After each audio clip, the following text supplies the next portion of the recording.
اعوذ باللہ من الشیطان الرجیم بسم اللہ الرحمن الرحیم الحمد للہ رب العالمین والصلاة والسلام علی محمد وعلی آلہ الطیبین الطاہرین المعصومین واللعنۃ الدائمۃ علی اعدائہم اجمعین اما بعد فقد قال اللہ سبحانہ وتعالی فی کتابہ المجید بسم اللہ الرحمن الرحیم شہر رمضان الذی انزل فیہ القرآن ھدی للناس وبینات من الہدی والفرقان۔ محترم سامعین کرام، قرآن مجید کا 17واں پارہ جس میں خداوند کریم نے 2 سوروں کا تذکرہ کیا، سورہ مبارکہ انبیاء اور سورہ مبارکہ حج۔ سورہ انبیاء کی کل 112 آیات ہیں اور سورہ مبارکہ حج کی کل 78 آیات ہیں جو اس پارے میں شامل ہیں۔ سورہ مبارکہ انبیاء کے بارے میں امام جعفر صادق علیہ الصلوۃ ارشاد فرماتے ہیں کہ من قرأ سورۃ الانبیاء حبا لها کان کمن رافق النبیین اجمعین فی جنات النعیم وَكَانَ مَهِيبًا فِي أَعْيُنِ النَّاسِ حَيَاةَ الدُّنْيَا۔ جو شخص بھی سورہ مبارکہ انبیاء کی قرأت کرتا ہے اس سے محبت کرتے ہوئے، یعنی جس کو یہ سورہ محبوب ہو اور وہ اس سورہ کی تلاوت کرے تو وہ اس شخص کی طرح ہے کہ جس نے تمام انبیاء کے ساتھ دوستی اختیار کی ہو اور جنات النعیم میں، یعنی خداوند کریم کی نعمتوں والی جنت میں انبیاء کا ہم نشین رہا ہو۔ اور فرمایا کہ اس کا ایک دوسرا فائدہ یہ ہے، یعنی یہ تو آخرت کا فائدہ ہو گیا، دنیا کا فائدہ یہ ہے کہ لوگوں کی نگاہ میں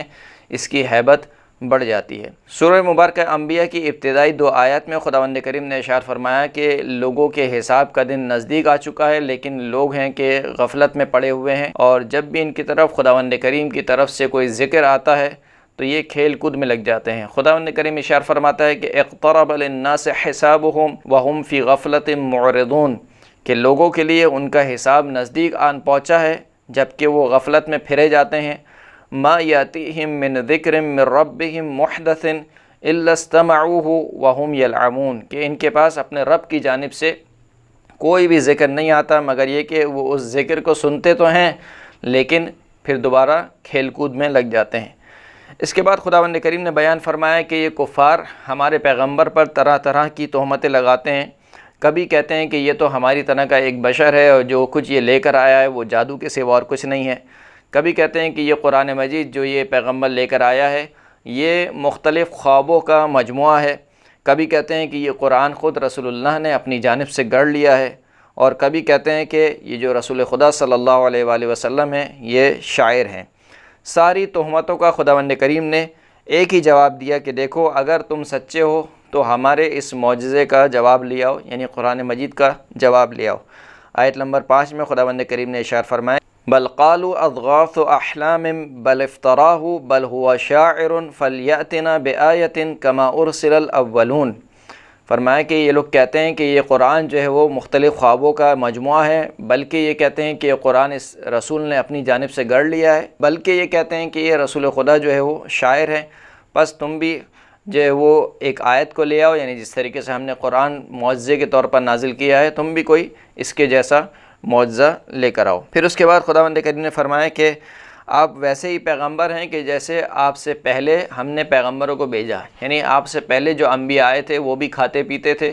وہ بھی بازار میں گھومتے تھے، یعنی وہ بھی انسان تھے، اور ہم نے انسانوں کی ہدایت کے لیے انسان ہی کو بھیجا۔ کبھی بھی ایسا نہیں ہوا طول تاریخ میں کہ ہم نے انسانوں کی ہدایت کے لیے کسی اور مخلوق کو بھیجا ہو۔ تو کیونکہ گزشتہ انبیاء بھی آپ کی طرح انسان تھے تو آپ بھی انسانوں میں سے ہیں اور انسان ہیں، انسان کی طرح کھاتے پیتے ہیں، انسان جس طریقے سے مر جاتے ہیں آپ کو بھی موت آ جائے گی۔ تو یہ جو کفار کہتے ہیں کہ اگر مثال کے طور پر تمہارا وعدہ سچا ہے یا تم سچے رسول ہو تو کوئی فرشتہ نازل کیوں نہیں ہوتا، یا اس طریقے کی خواہشات کا اظہار کرتے ہیں، یہ بالکل بیہودہ خواہشیں ہیں۔ پھر اس کے بعد خداوند کریم نے گزشتہ قوموں کا حوالہ دیتے ہوئے فرمایا کہ انہوں نے ہمارے نمائندوں کا انکار کیا، یعنی ہماری حجتوں کا، ہمارے انبیاء کا انکار کیا تو ہمارے عذاب نے انہیں گھیر لیا،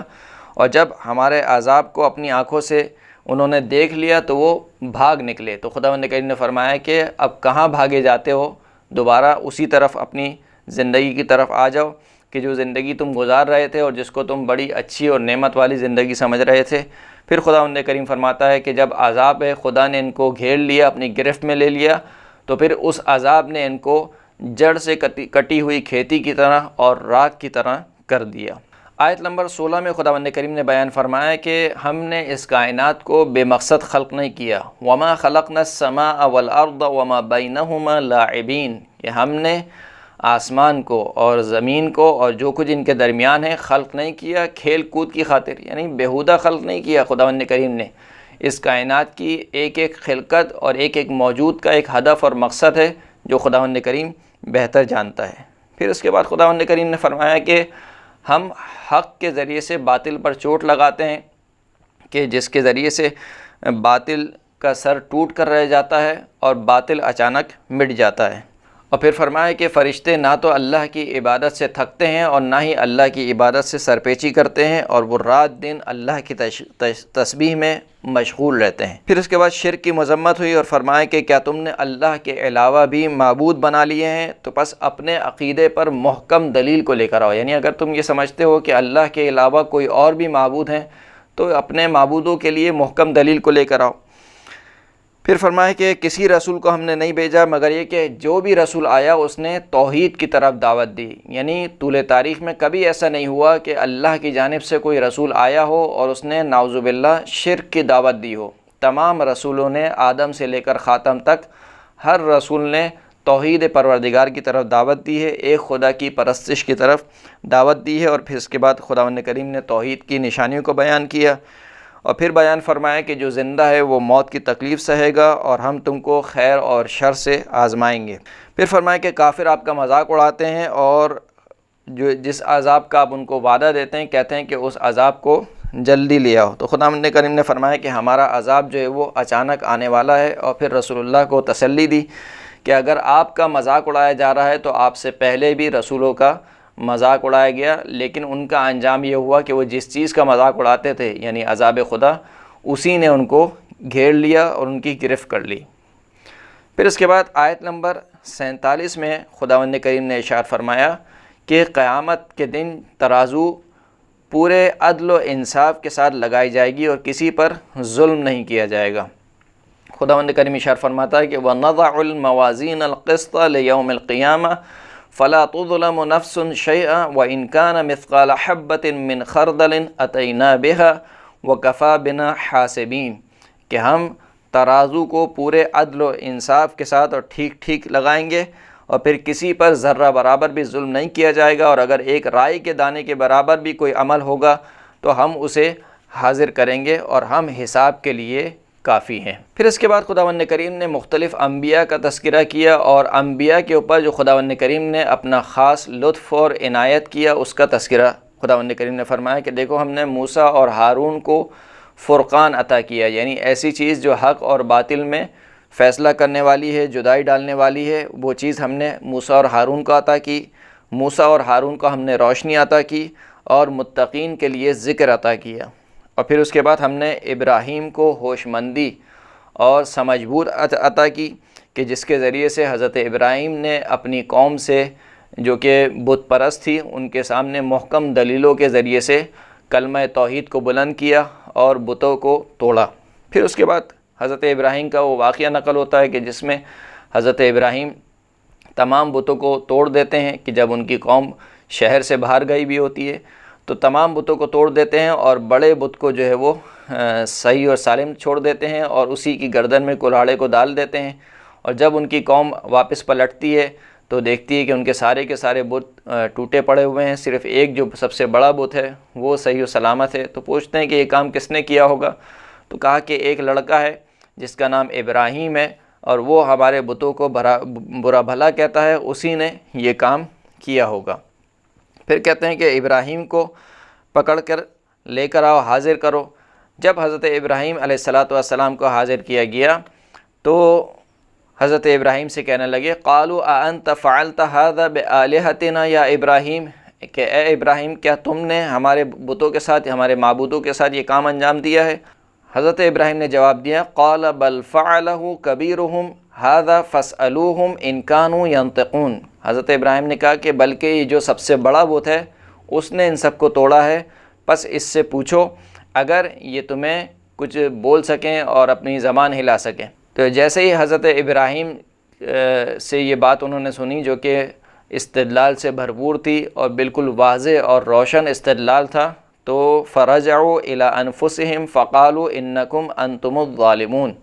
تو وہ سب کے سب اپنی بغلیں جھانکنے لگے، اور وہ کیونکہ سمجھتے تھے کہ یہ بت جو ہے وہ نہ بول سکتے ہیں، نہ کچھ کھا سکتے ہیں، نہ کچھ پی سکتے ہیں، جہاں ان کو ایک جگہ رکھ دیا جائے وہیں پر جو ہے وہ بیٹھے رہتے ہیں، نہ خود سے حرکت کر سکتے ہیں، تو بھلا یہ ہمیں کیا بتائیں گے۔ جب باطل نے یہ دیکھا کہ اس کو شکست ہو گئی ہے تو اس نے حق سے مبارزہ کیا اور کہا کہ اب ابراہیم کو آگ میں ڈالا جائے اور آگ جلائی جائے۔ قالوا حرقوه وانصروا آلہتکم ان کنتم فاعلین، تو انہوں نے کہا کہ اس ابراہیم کو جلا دو اور اپنے معبودوں کی مدد کرو اگر تم یہ کام کرنے والے ہو۔ پھر وہ پورا واقعہ پیش آیا اور جناب ابراہیم کو آگ میں پھینکا گیا اور آگ خداوند کریم کے معجزے سے گلزار ہو گئی، جس کے بارے میں خداوند کریم نے ارشاد فرمایا کہ قلنا یا نار کونی بردا وسلاما علی ابراہیم، اے آگ ٹھنڈی ہو جا اور سلامتی والی ہو جا حضرت ابراہیم علیہ السلام پر۔ اور یوں اس طریقے سے خداوند کریم نے اپنی حقانیت کو اور جناب ابراہیم کی سچائی کو ثابت کیا۔ پھر اس کے بعد خداوند کریم نے جناب لوط کا تذکرہ کیا کہ لوط کو ہم نے نجات بخشی اور ابراہیم کو ہم نے اسحاق اور یعقوب عطا کیے، جن کو ہم نے لوگوں کا امام بنایا، جو ہمارے امر سے ہدایت کرتے ہیں، اور ہم نے ان کی طرف وحی کی، اچھے کاموں کی اور نماز قائم کرنے کی، زکوٰۃ دینے کی، اور یہ سب کے سب ہمارے عبادت گزار بندے تھے۔ پھر اس کے بعد دوبارہ خداوند کریم نے ارشاد فرمایا کہ ہم نے لوط کو علم اور حکمت عطا کی اور انہیں نجات بخشی اور انہیں اپنی رحمت میں داخل کیا۔ پھر اس کے بعد حضرت نوح کا تذکرہ ہوا کہ خدا نے حضرت نوح کو اور ان کے اہل کو بڑی مصیبت سے بچا لیا۔ جناب داؤد اور سلیمان کے بارے میں خداوند کریم نے ارشاد فرمایا کہ ہم نے ان دونوں کو علم اور حکمت عطا کی، اور داؤد کے لیے ہم نے پہاڑوں کو مسخر کر دیا کہ وہ تسبیح کریں، اور پرندوں کو مسخر کر دیا، اور جناب داؤد کو زرہ بنانے کا ہنر سکھایا۔ اور جناب سلیمان علیہ السلام کے لیے خداوند کریم نے ہواؤں کو مسخر کیا جو ان کے حکم سے چلتی تھیں۔ پھر اس کے بعد خداوند کریم نے جناب ایوب کا تذکرہ کیا کہ جب جناب ایوب نے اپنے پروردگار کو پکارا اور کہا کہ مجھے جو ہے وہ ایک بیماری نے گھیر لیا ہے، خداوند کریم مجھے اس بیماری سے نجات عطا فرما، تو خداوند کریم نے جناب ایوب کو اس بیماری سے نجات عطا فرمائی اور ان کو اور ان کے گھر والوں کو اپنی جانب سے رحمت اور عبادت گزاروں کے لیے نصیحت عطا کی۔ پھر اس کے بعد خداوند کریم نے حضرت اسماعیل، حضرت ادریس اور جناب ذی الکفل کا تذکرہ کیا کہ یہ تینوں، یہ سب کے سب ہمارے صابر بندے تھے، اور سب کو ہم نے اپنی رحمت میں داخل کیا، اور سب کے سب ہمارے صالح بندے تھے۔ پھر اس کے بعد جناب یوسف علیہ السلام کا قصہ خداوند کریم نے نقل کیا کہ جب وہ اپنی قوم پر غضبناک ہو کر باہر نکلے اور جناب یونس یہ گمان کر رہے تھے کہ ہم خداوند کریم یعنی ان کے پر زمین کو تنگ نہیں کرے گا، اور پھر وہ کشتی میں سوار ہوئے اور پھر وہاں سے وہ مچھلی کے پیٹ میں چلے گئے، اور پھر مچھلی کے پیٹ میں جا کر جناب یونس علیہ السلام نے جو ہے وہ خدا کی تسبیح کی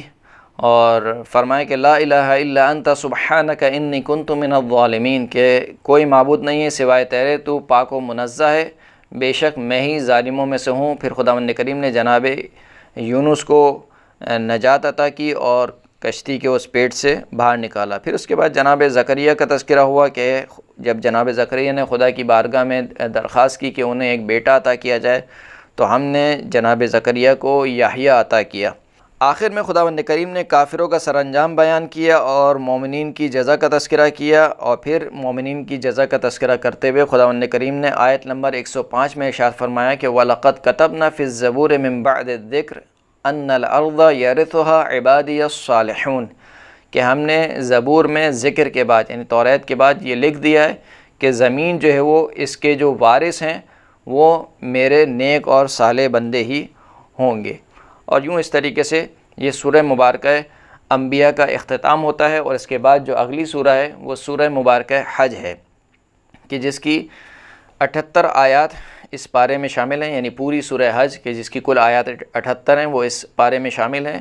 سورہ مبارکہ حج کے بارے میں امام جعفر صادق علیہ السلام ارشاد فرماتے ہیں کہ من قرأ سورۃ الحج فی کل 3 ایام لم تخرج سنته حتى يخرج الى بیت اللہ الحرام وان مات فی سفرہ دخل الجنہ، فرماتے ہیں کہ جو شخص بھی سورہ مبارکہ حج کو ہر 3 دن میں یعنی ہر 3 دن کے بعد پڑھے گا، یعنی ہر 3 دن میں سورہ مبارکہ حج کی تلاوت کرے گا تو اس کا سال نہیں گزرے گا مگر یہ کہ وہ انشاءاللہ تعالی حج کے لیے روانہ ہوگا، اور اگر سفر کے درمیان وہ مر جائے تو خداوند کریم اس کو جنت میں داخل کرے گا۔ راوی نے سوال کیا کہ فَإِن كَانَ مُخَالِفًا، کہ اگر یہ سورہ مبارکہ حج کی تلاوت کرنے والا مخالف ہو، یعنی اس کا تعلق مکتب تشیع سے نہ ہو، تو پھر کیا ہوگا؟ اور وہ سفر میں نکلے اور سفر میں مر جائے، تو امام نے فرمایا کہ يُخَفَّفُ عَنْهُ بَعْضُ مَا هُوَ فِيهِ، تو خداوند کریم اس کے جو عذاب ہے اس کے بعد عذاب میں کمی کرے گا اور تخفیف کرے گا۔ سورہ مبارکہ حج کی ابتدائی 2 آیت میں قیامت کی ہولناکی کا تذکرہ ہوا، اور خداوند کریم نے ارشاد فرمایا کہ یا ایھا الناس اتقوا ربکم ان زلزلۃ الساعۃ شیء عظیم، کہ اے لوگو اپنے پروردگار سے ڈرو، تقوی اختیار کرو، کیونکہ جو قیامت کا زلزلہ ہے وہ بہت ہی بڑی چیز ہے۔ وہ بہت بڑی چیز کیا ہے؟ یوم ترونھا تذہل کل مرضعۃ عما ارضعت وتضع کل ذات حمل حملھا وتری الناس سکارى وما هم بسکارى ولکن عذاب اللہ شدید، کہ جس دن یعنی قیامت کے دن تم دیکھو گے کہ ہر دودھ پلانے والی اپنے بچے کو بھول جائے گی، اور ہر حاملہ عورت اپنے حمل کو گرا دے گی، اور اس دن تم لوگوں کو دیکھو گے کہ وہ مدہوش پھر رہے ہوں گے لیکن وہ بے ہوشی کے عالم میں نہیں ہوں گے، لیکن یہ کہ اصل معاملہ یہ ہوگا کہ خدا کا جو عذاب ہے وہ بہت ہی شدید ہے۔ پھر اس کے بعد خداوند کریم نے ذکر کیا کہ لوگوں میں سے کچھ ایسے ہیں جو خدا کے بارے میں بغیر علم کے لڑتے جھگڑتے ہیں اور ان کے پاس کوئی دلیل موجود نہیں ہے، اور وہ شیطان کی پیروی کرتے ہیں۔ پھر اس کے بعد خداوند کریم نے دوبارہ محشور ہونے کو، یعنی جب انسان مر جائے گا اور مرنے کے بعد جب انسان کو دوبارہ اٹھایا جائے گا، تو اس کو خداوند کریم نے 2 مثالوں کے ذریعے سے سمجھایا ہے۔ آیت نمبر 5 میں خداوند کریم اشارہ فرماتا ہے یا ایھا الناس ان کنتم فی ریب من البعث فانا خلقناکم من تراب ثم من نطفة ثم من علقة ثم من مضغة مخلقة وغیر مخلقة لنبین لکم ونقر فی الارحام ما نشاء الى اجل مسمى ثم نخرجکم طفلا ثم لتبلغوا اشدکم ومنکم من یتوفى ومنکم من یرد الى ارذل العمر لکی لا یعلم من بعد علم شیئا وترى الارض حامدة فاذا انزلنا علیها الماء اهتزت وربت وانبتت من كل زوج بہیج۔ خداوند کریم نے فرمایا کہ اے لوگو اگر تمہیں کچھ شک ہے دوبارہ اٹھائے جانے میں کہ ہم موت کے بعد تمہیں دوبارہ اٹھائیں گے، تو یاد کرو کہ ہم نے تمہیں ایک مٹی سے خلق کیا، پھر مٹی کو نطفے میں تبدیل کیا، نطفے کو ہم نے خون میں تبدیل کیا، خون کو ہم نے گوشت کے لوتھڑے میں تبدیل کیا، پھر اس کے بعد ہڈیاں بنائیں، ہڈیوں پر ہم نے گوشت کو چڑھایا، پھر اس کے بعد تمہیں تمہاری ماؤں کے رحم میں ایک معین مدت تک رکھا، اور پھر اس کے بعد تمہیں بچے کی صورت میں اس دنیا میں خارج کیا، اور پھر اس کے بعد جب تم اس دنیا میں آ گئے اور اپنی جوانی کو پہنچ گئے تو تم میں سے بعض کو ہم نے اسی وقت اپنی جانب بلا لیا، یعنی جوانی کے عالم میں ان کو موت دے دی، اور بعض کو ہم نے جو اس کی عمر کا آخری حصہ تھا یعنی بڑھاپے کا حصہ وہاں تک پلٹا دیا۔ تو کہا کہ جس طریقے سے تم کچھ نہیں تھے اور ہم نے تمہیں خلق کیا اور اتنے سارے تمہارے تخلیق کے مراحل گزارے، تو جب وہ کام ہمارے لیے مشکل نہیں تھا تو تمہیں دوبارہ اٹھایا جانا ہمارے لیے کیسے مشکل ہے۔ تو یہ پہلی مثال۔ پھر اس کے بعد خداوند کریم نے اسی آیت میں دوسری مثال دی کہ تم بنجر زمین کو دیکھتے ہو کہ وہ خشک ہو جاتی ہے، پھر ہم اس کے اوپر بارش برساتے ہیں تو دوبارہ وہ اس کے اوپر کھیتی اگتی ہے اور وہ دوبارہ پھل دینے لگتی ہے۔ تو جس طریقے سے زمین مردہ ہو کر ہم زمین کو دوبارہ زندہ کرتے ہیں، بعینہ ہی اسی طریقے سے ہم تمہیں مار کر دوبارہ زندہ کریں گے۔ پھر اس کے بعد خداوند کریم نے تذکرہ کیا کہ خداوند کریم حق ہے اور وہ مردوں کو زندہ کرنے والا ہے، قیامت یقیناً آ کر رہے گی، اور خداوند کریم ہر قبر میں سونے والے کو دوبارہ اٹھائے گا۔ پھر دوبارہ اس بات کا تذکرہ کیا کہ لوگوں میں سے کچھ افراد وہ ہیں کہ جو بغیر علم اور بغیر ہدایت اور بغیر کتاب منیر کے خدا کے بارے میں مجادلہ کرتے ہیں، لڑتے جھگڑتے ہیں۔ 11ویں آیت میں لوگوں کی ایک اور قسم خداوند کریم نے بیان فرمایا کہ وَمِنَ النَّاسِ مَن يَعْبُدُ اللَّهَ عَلَى حَرْفٍ فَإِنْ أَصَابَهُ خَيْرٌ اطْمَأَنَّ بِهِ وَإِنْ أَصَابَتْهُ فِتْنَةٌ انقلب عَلَى وَجْهِهِ خَسِرَ الدُّنْيَا وَالْآخِرَةَ ذَلِكَ هُوَ الْخُسْرَانُ الْمُبِينُ۔ کہ لوگوں کی ایک قسم یہ ہے کہ جو اللہ کی عبادت ایک طرف ہو کے کرتے ہیں، یعنی یکسوئی سے اور تمام معاملات میں اللہ کی عبادت نہیں کرتے ہیں۔ جب تک ان پر خیر پہنچتا رہتا ہے تو وہ اللہ سے مطمئن رہتے ہیں اور اللہ کی عبادت میں مشغول رہتے ہیں، لیکن جب ان کو کوئی مصیبت پہنچتی ہے تو وہ اپنا منہ پھیر لیتے ہیں۔ خداوند کریم ایسے افراد کے بارے میں فرما رہا ہے کہ جو ایسے افراد کہ جب ان کی دنیا چلتی رہے تو ہمارے ساتھ رہتے ہیں، اور جب ان پر کوئی پریشانی آ جائے تو ہمارا ساتھ چھوڑ دیتے ہیں۔ ایسے افراد دنیا میں بھی خسارے میں ہیں اور آخرت میں بھی خسارے میں ہیں، اور یہی سب سے بڑا خسارہ ہے۔ یعنی جب انسان کی دنیا بھی خسارے میں پڑ جائے، کھٹائی میں پڑ جائے، اور آخرت بھی خسارے اور نقصان میں ہو جائے، اس سے بڑھ کر انسان کا خسارہ اور کیا ہوگا۔ پھر اس کے بعد کی آیت میں خداوند کریم نے شرک کی مذمت کی،